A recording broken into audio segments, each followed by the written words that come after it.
Hello guys, I'm with Reaper Rapper. Okay, guest natin for today. Idol ko.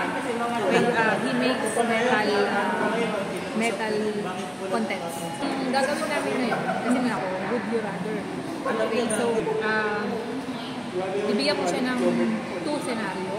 Doing this, di ba? Makikilala natin si Tia.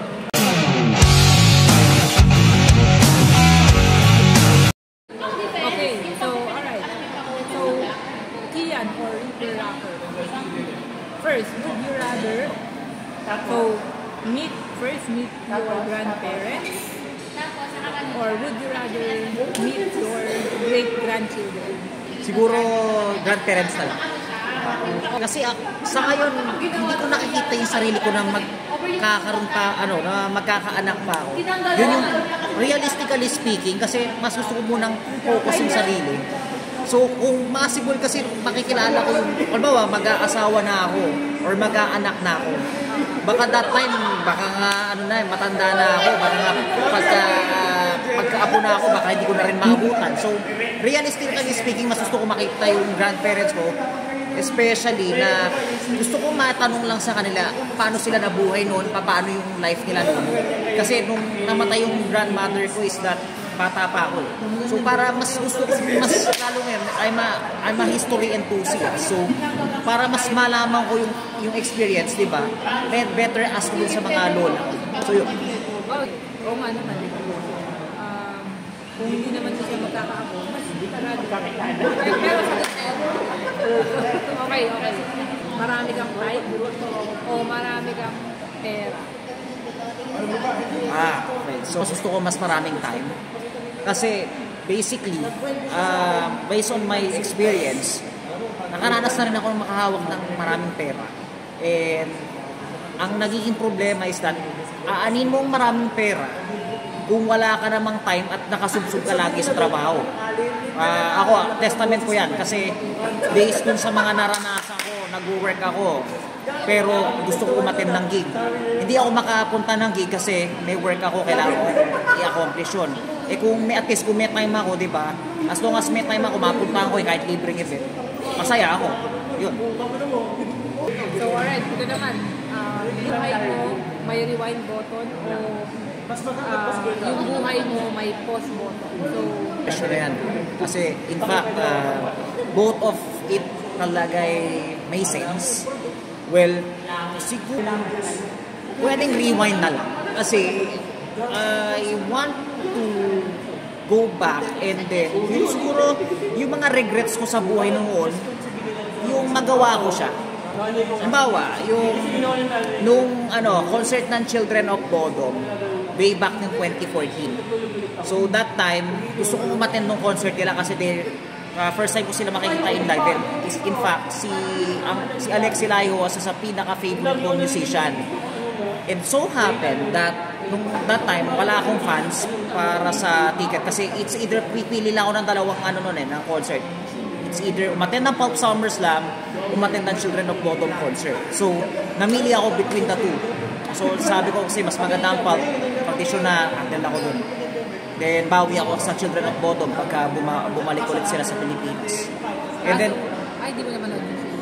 Yes, hindi ko sila napanood kasi namili ako sa dalawa. Fast forward, 2020, malaman ko namatay si Alex Silayo. Talagang sobrang tindi ng regrets ko nun. Parang sinabi ko sa sarili ko, ito yung isa sa pinaka-favorite kong banda, pinaka-favorite kong artist. But so happen na, yun na, wala na siya. So napaka-imposible na para gawin yung mga dapat na gawin. So yun. So if I could turn back the time, siguro talagang yun lang, ma-attendan ko lang yung concert niya, then sasatisfy ako. Ako, gusto ko din ako rewind yung nag-concert yung Paramore dito 3 times and hanggang hindi ba ako nakapunod. Pero ako yung number 1 pa ng Paramore. Okay, ng mundo o makipag-usap, may kakayahan ka makipag-usap sa mga anytime na kanya. Malaman na lang ang language ng iba't ibang bansa. Kasi answer doon, pag gusto mo makakausap ng iba't ibang tao, yet isa rin naman sa maganda rin yung marami kang alam na language is that marunong ka, kahit mapunta ka saan dako ng mundo, may makakausap ka. May makikilala ka, makakabuild ka ng connection. And more importantly, if you have more connection with the friends and any people in the world, di ba? At least if you need help, they will help you. Pero minsan kasi, just to balance lang din ako. Minsan kasi parang nakaka-wonder din na parang, minsan nakakapagsalita mo, isip mo naman, sa aso, mga buwan. Tama. Yung parang minsan nakakapagsalita, parang wala, ang ganda lang mo isipin. Sa kasal mo o wala kang bisita sa libing mo? For me, I don't want na yung mga people, pag namatay ako, naiiyakan ako. Mas gusto ko pa nga sila masaya pa sila sa akin pag namatay ako. Why? It's because, para sa akin, once you die, hindi yun yung end eh. This is the beginning of the new life. Yung new beginning, actually. Parang na-step up na yung mortal mong body and you will be now joined with your creator. Para sa akin, yun yung parang masarap na experience. So, pagkasama mo na si creator, no more sufferings. So, yun. Kaya, mas gusto ko na mamatay man ako. Actually, ayoko nga nang may burol eh. Once na namatay ako, 24 hours, ulugin yung bangkay ko, cremate na ako. Then, kung gusto ng parents ko na kahit paano na mayroong private celebration, okay lang naman din sa akin, pero hanggat pare, ayoko makikita ako ng mga taong nasa kabaong ako. I just felt na parang hindi ako masaya pag nakita ko yung sarili ko. Rather, kung makita lang turn to ashes, parang isdip na. Mas pipiliin ko din na, wait lang. Yun nga, kung may, ang sagot mo doon, mas gusto mong may pumunta sa kasal mo kaysa sa libing mo. Actually, sa libing. Ayaw mo din silang makitang malungkot. Kahit ako ayoko. May stuck ka sa elevator or may stuck ka sa skylift. Ano? Parang kasi hindi applicable sa akin yung skylift kasi, ano tawag doon? Yung Ferris wheel, parang ganon. Ganon siya. So, pwede mong basagin yung salamin, tapos kung pwede naman yung area ng pagbabagsakan mo, mababaw lang naman. Open yung pag inag-istakan mo, di ba? Yeah. Diba nasa air ka? Tama ba? Dinner or pumunta ka ng concert mag-isa. Ay! Ang dali na umattend ng concert na mag-isa. Kahit wala akong kasama, basta gusto ko yung music, gusto ko yung artist, pumupunta ako dyan. So, kahit ako lang ang mag-isa, little by little, pag regular attendee ka, nakikita ka ng mga tropa dyan, sa mosh pit, kahit sabihin mo hindi kayo magkakakilala, but you feel the presence sa para kayo magkakapatid, lalo pag hindi mo siya kakilala, biglang kayo, sasabay-sabay kang mag-headbangan. Alam mo yun, sa pag-attend ng mga concerts, parang kung may isa kayong hilig, mararamdaman niyo yung vibe sa isa't isa eh. So yun. Matik, parang easy lang yun. Yung nakikita ko sa Facebook, kasabihan na parang it's better to go alone than to miss it. Like, magkaroon ng world peace o mawala yung kagutuman sa mundo. Like, lahat. Siguro world peace na lang. Pero pag may war, ang logic dyan, pag nagkagera, maraming mamamatay, maraming mawawalan ng buhay, marami rin magugutom. May world peace. As long as ang tao ay may kapayapaan sa isa't isa, ang mga taong nagugutom, pwedeng tulungan din ng mga mas may kaya. I go with world peace. O mag-bungee jumping. Actually, masaya yung experience ng skydiving. Is that, hindi yung bigla kang ibabagsak eh. Pag nag-i-skydive ka, di ba? And may enjoy mo yung scenery kasi makikita mo yung buong, yung halos yung mga skies, yung land. So, I think skydiving is much better. Matanda ka sa buong buhay mo o maging bata ka? Hirap mong tanong. Both ay may benefits. Pag matanda ka, mas marami kang wisdom. Totoo yan. Mas maano yung knowledge mo. Yet, pag bata naman, walang suffering. Kasi talagang covered ka ng magulang mo. Ang mga mag-worry ng mga problems mo ay ang magulang mo. Well, kung ako ang tatanungin mo, between the two, mas I'd rather to choose stay young forever. Is that, bukod nga doon sa walang problema, magulang mo sa'yo, magpo-protect na sa'yo, and at the same time, inosente ka eh. You're not exposed with the lahat ng mga ano rito, yung mga negativity dito sa mundo. Alright, so okay yun. Siyempre, to balance din, no? Kailangan ko piliin ko yung hindi niya pinili. Gusto ko maging adult kasi gusto kong problema habang buhay. Hindi kasi, yun nga, kahit may problema, parang fulfilling pag na, pero hindi ko ino-oppose yung answer mo. Kumbaga parang binabalance ko lang. Kumbaga, yung different, lang, yun nga, pero preference niyo guys. Gusto bang magbakasyon kasama yung friends mo? O gusto mo bang magbakasyon kasama yung asawa mo? O syempre walang asawa. So kunwari lang may asawa ka na. Pero masagutin ko dyan, I'd rather to have travel with my friends. Kasi, ang mahirap kasi sa yung circle mo, nandun lang sa kanilang dalawa. Unlike kasi group tour, di ba? Tapos kasama mo mga friends mo. Mas may freedom kang to have yung mga makipag-friends pa sa iba. Kasi pag asawa mo ang kasama mo, ang naiisip mo dyan, pwedeng maging issue. Baka sabihin, baka magselos ang asawa mo pagka mayroong bawa, kinakaibigan doon ng mga ibang mga tao, di ba? So, yun. Yun lang naman yung choice. Point of view natin dyan. Sabihin natin may asawa ko. So, just to balance nga ha, kasi sinasagot ko yung hindi niya sagot. Kumbaga, dinedefend ko yung isang na parang on the other side, pwede naman din magbakasyon ka kasama yung asawa mo. Kasi nga, parang yung sa friends, siguro, bago ka naman sinasal siguro na nakapag ka sa friends, di ba? So, kumbaga, ang next level mo na is nag-asawa. So, fulfilling naman yun, parang, siyempre, mahal mo yung asawa mo, di ba? Oo, tama. Lang naman. Pero siyempre, preference niyo. Anong mas gusto mong side? Salad ba o sabaw? Sabaw na lang. Yun na yun. Hindi ako fan ng nung basta nung mga salad-salad lang Parang bitin. O gusto talaga sabaw kasi parang mas nabubusog ka Yun lang. Sabaw. Ako naman salad. Kasi minsan nauumay ako dun sa mga kinakain ko So, ang patanggal-umay lang salad. Mm-hmm. Okay, next. Siyempre bahay. Reason for that is that kung may brand new house ka, pagdagding ng panahon, nagmamahal ang bahay. Ang property nagmamahal. Unlike ng kotse, as the days goes by, nagde-depreciate ang value. So, later on, yung nabili mong kotse na nakakalagay ng 1 milyon, nagiging scrap value yan. So, yun lang naman. Ako naman, gusto ko bagong kotse. Kasi hindi talaga ako mapakali sa bahay. Gusto ko pag day off ko, gusto ko nasa gig ako. Kaya ako wari na.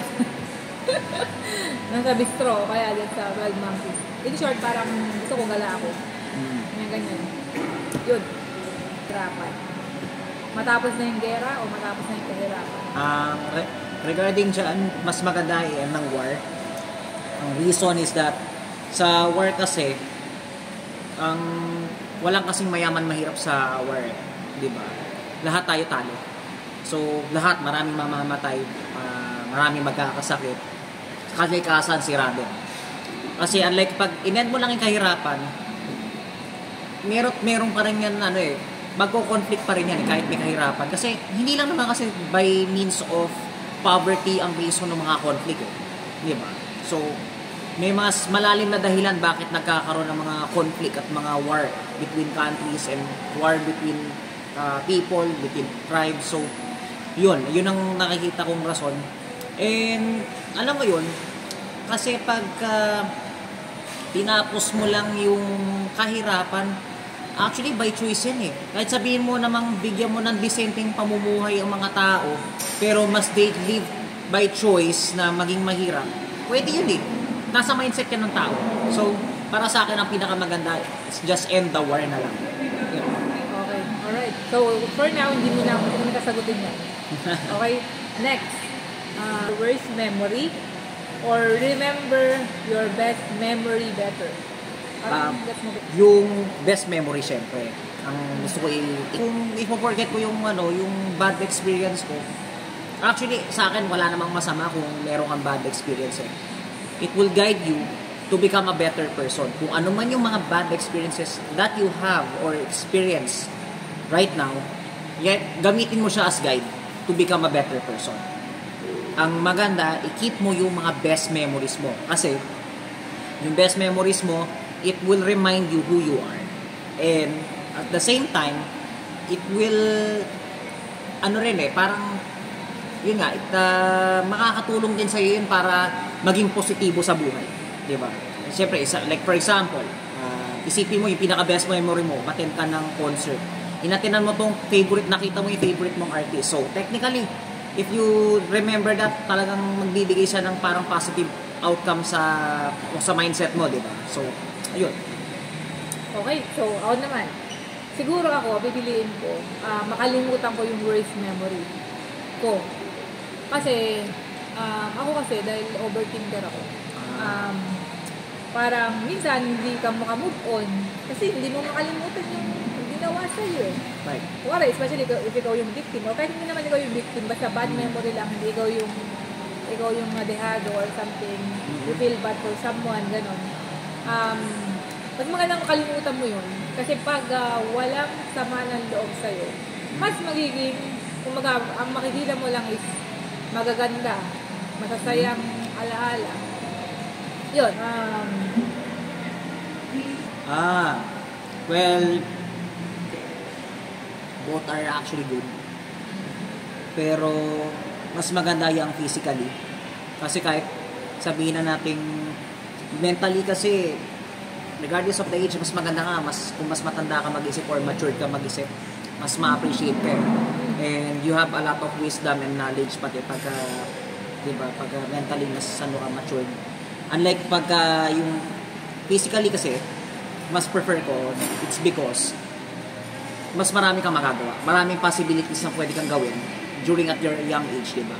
Kasi pag matanda na, marami ng limitations eh. Marami ng bawal. For example, pagkain. Kung kakain ka ng mga bet mong pagkain, diba? Hindi mo siya magagawa pagka you grow old na, diba? So, bawal na sa'yo yun, bawal yan. Paano? Gusto mo kang tikman eh, di ba? So, yun. Mas maganda yung youth pa rin or yung young pa rin yung body mo. Yun. Okay, yeah, ako din, agree ako din. Physically. Young. Kasi yung utak mo. Kasi pag isip bata ka, tapos matanda ka na, pero isip bata ka pa. Hindi na cute eh. Totoo. Yan. Okay, forever or die at a normal age. Kumbaga, gusto mo lang. Well, kung ako, it reminds me video sa YouTube, yung animated video siya na pinakita doon yung illustration kung paano kung mabuhay ka ng ikaw na yung immortal. Well, I don't want that. It's because the picture output, nung bata ko, I really want to have that infinite lives para ma-enjoy mo yung buhay. Pero as you grow older, na nakita ko yung picture nung video na yun sa YouTube, na-realize ko na if you become, let's say na yun nga, live eternity, pero yung mga kasama mo, lahat, pagulang mo, kapatid mo, kaibigan mo, lahat sila namatay na, ikaw na lang ang natitira. Parang you're living alone in this world. Yet, may mga bagong generation, totoo yan. May mga makikilala ko nito bago, pero lahat sila mamamatay din.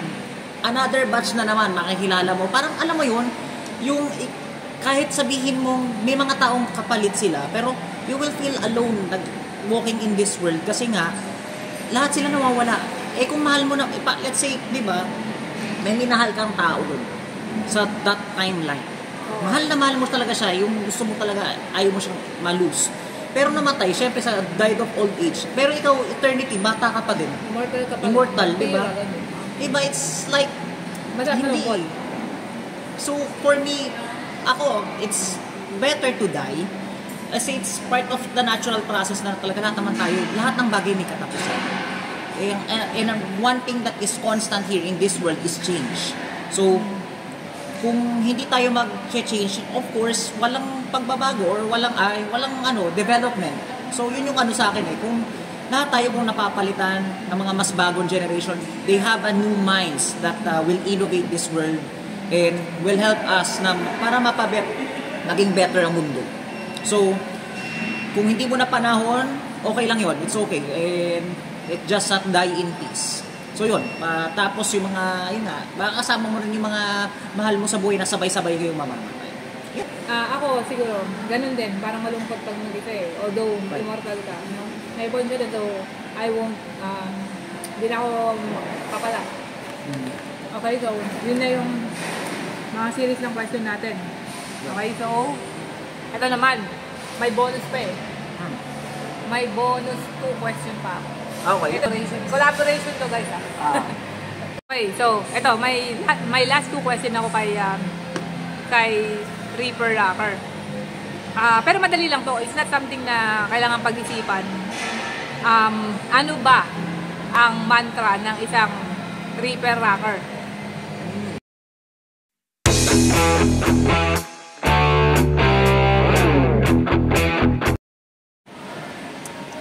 Guys, ito na. Ito na si Reaper Rocker. Ang mantra niya. Let's listen, guys. Mantra. Mantra ko sa buhay is to live with the purpose. Why? Nga tayo may rason bakit tayo pinanganak sa mundong ibabaw. At ang akin, nakikita ko na yung dapat mabuhay tayo according to sa ano yung binigay sa ating purpose ni God. So, kung ano man yung talents na binigay sa'yo, don't waste it. Ito yung actually yung may share ko din yung life verse ko na hanggang sa ngayon dinadala ko, and that is one of the reasons why I'm involved in vlogging is that yung sa Bible verse na Matthew 25 verse 29, the parable of the talents. So, to sum up is that huwag mo itago yung talent. God has a purpose bakit ka pinanganak sa mundong ito para i-share yung talents mo. Yan, diba? And kasi pag hindi mo yan in-expose o yung pinakita mo yung talent mo sa mundo, God will take that. Kukunin yan sa'yo. So, best advice, if you have talent, show it to the world. Kung ano man yung strengths na meron ka, ipakita mo. Kasi yan yung magpupush sa'yo forward kung anong gusto mong mangyari sa buhay mo. If you don't have a purpose, if you don't live with the purpose, then useless ang buhay mo. So, isipin nyo, take a time to think kung ano yung purpose mo sa buhay. And if you found that yun yung calling or yung purpose mo sa buhay, then live with it. I would say na hindi mo regret na mabuhay sa mundong ito. Yun lang. Alright. Thank you. Thank you sa napakagandang sagot. Alright, medyo napaisip ako dun. Iisipin ko yung ano ko. Thank you. So, okay, dito kami sa ano. Okay. Ito last question na to. Madali lang to. Actually, hindi naman siya question.